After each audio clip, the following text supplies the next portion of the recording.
Ah yes, Wes, the challenge character, with the worst stats, efficiency, perks, and even luck in the game. If one wants a challenge, just pick Wes and you got yourself a good challenge. Except I disagree with that, and that's because I actually think he's the best character in the game by a long shot, being the only character that is able to instantly kill Fuel Weaver. Jokes aside, I think Wes is a pretty badly designed character for those wanting an actual challenge, and I made this video explaining myself why I think so. First off, what is it that makes Wes the challenge character? Well, he's got the worst stats in the game, with 75 in each, giving him the worst base stat total by 175 points. He's less efficient with tools, needing 1.333 times as many hits to chop, mine, or hammer things. He has a damage multiplier of 0.75. He's more likely to be targeted by hounds.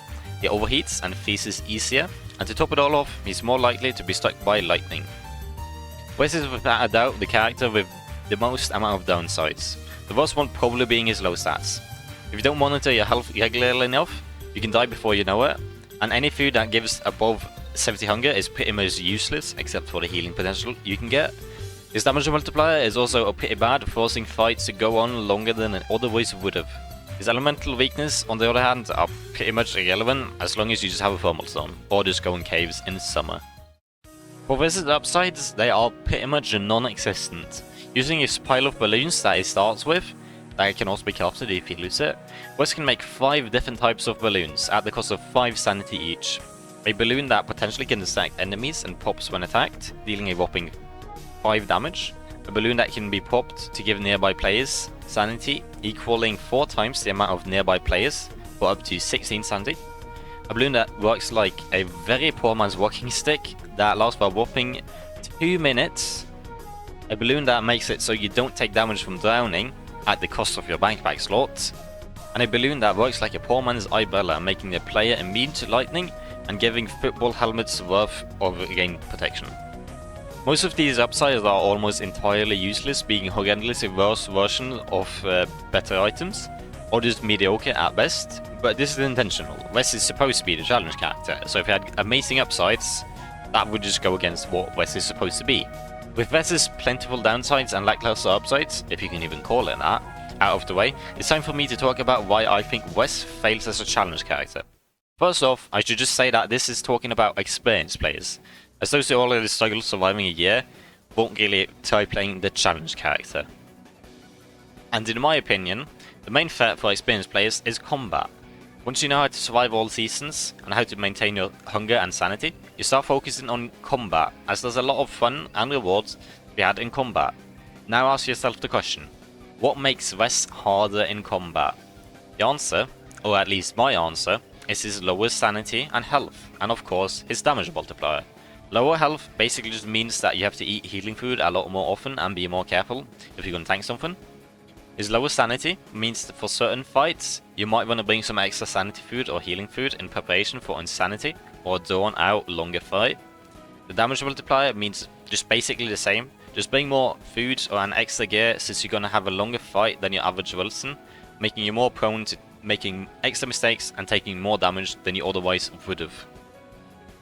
This right here is why I don't like Wes. He's just a Wilson with a slower mining and chopping speed that needs more pierogies and cooked characters. In other words, other than his lower health making him more susceptible to spontaneous death, his 2 biggest downsides just make him play like Wilson but with more pierogies. Add on his lower efficiency with tools and you get yourself a boring, slower Wilson that can make some, mostly useless, balloons, has a health of Maxwell, and some other mostly minor downsides. And that doesn't even include that if you just tame a beefalo, you basically just become Wilson on a beefalo, and it doesn't change anything of your playstyle. Though I do think if you're playing Wes for the challenge, you probably shouldn't tame a beefalo to begin with in the first place. Now of course, Wes is still a harder version of Wilson, unless you're taming a beefalo, because then it's just Wilson. And I'm not here to deny that. He dies quicker and has to spend more time in fights. My main point is that mostly, because of his low damage multiplier, you just need to bring extra armor and pierogies or healing food of your choice to fights than you otherwise would have, just meaning that you need to put in more grinding, not actual thought and skill to the game. Funnily enough, there are only two characters that actually have well-designed downsides that affect the thinking and playstyle, unlike Wes. Those two being Wally and Walter. Wally, unlike Wes, can't just spam Pyogis to heal, and needs to think more about how he gathers resources. Unlike Wes, that just has to gather more resources at a slower pace.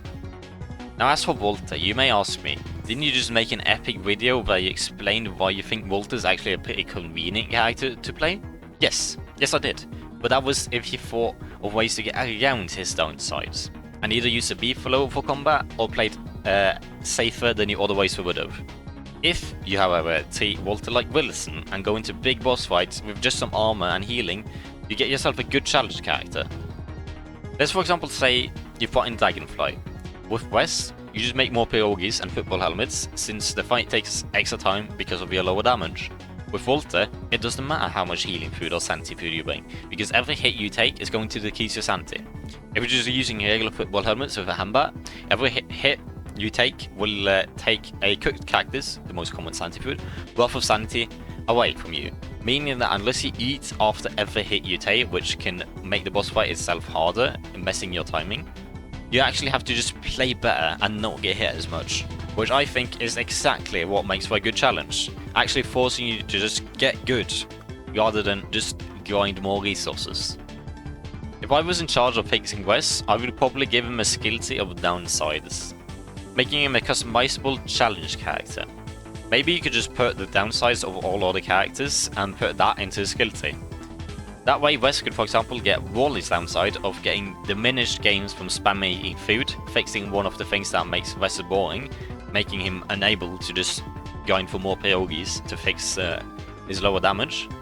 Or maybe he could just get Wormwood's downside of not healing for food at all, and you would just be forced to play like a god.